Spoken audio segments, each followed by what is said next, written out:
So we're going to look at another question from chapter 11. We're going to be using multiplication to get the first three non-zero terms for the Maclaurin series right here.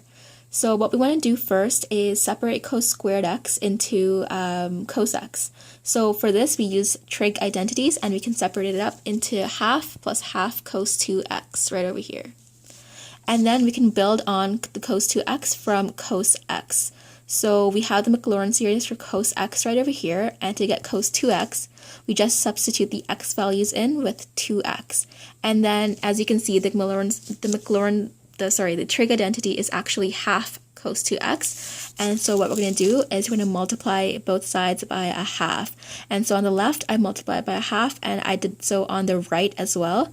But I just took it up into the 2 to the 2n minus 1 right over here. So the 2 to the negative 1 indicates the half that I multiplied on the right side. And then what we're going to do is we're going to get the first three terms of cos squared x. So don't forget that cos squared is actually a half plus a half cos 2x. So we should add a half to every subsequent term that we evaluate. And so I evaluated it at n equals 0, n equals 1, and n equals 2.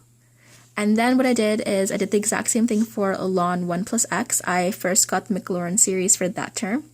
And then I substituted the x in with 2x, both on the left side and the right side.